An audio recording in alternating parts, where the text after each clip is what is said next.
The forest cities were presided over by their senior ruler, the Oni of Ife. The Oni's role was not merely political, he also had a great range of spiritual and ritual duties. And the city of Ife has always been the leading religious centre of the Yoruba people.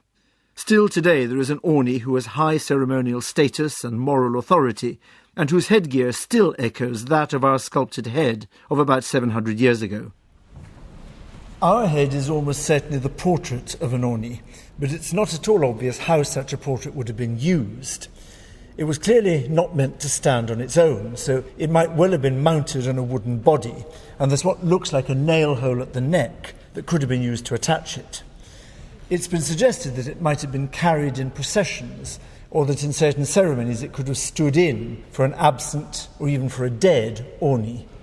Around the mouth there are a series of small holes. Again, we can't be quite certain what these are for, but they were possibly used to attach a beaded veil that would hide the mouth and the lower part of the face.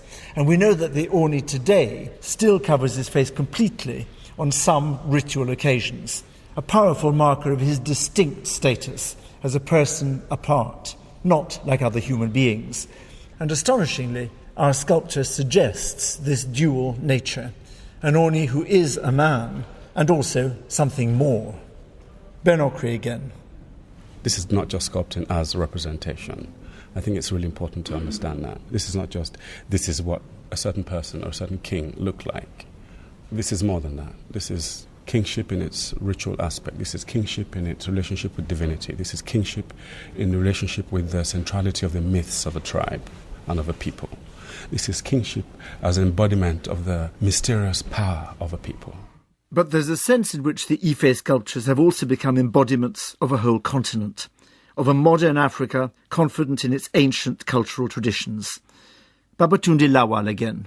Of course, today, many Africans and Nigerians in particular are proud of their past, a past that was denigrated as being crude, primitive in the past. And then to realize that their ancestors were not as backward, as it were, as they were portrayed, it was a double source of joy to them. This discovery, fueled a new kind of nationalism in them. They started walking tall, feeling proud of their past.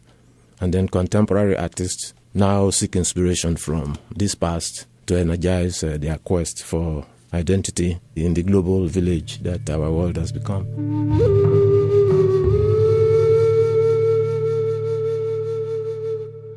The discovery of the art of Ife is, I think, a supreme example of a widespread cultural phenomenon, that as we discover our past, so we discover ourselves. And more, to become what we want to be, we have to decide what we were. Like individuals, nations and states define and redefine themselves by revisiting their histories. In the next programme, we're going to be in China, where the interpretation of history has always been a central part of the political debate. We'll be at the same date as the Ife Head and with an equally high-status object. But we'll be looking not at ritual bronze, but at sacred porcelain.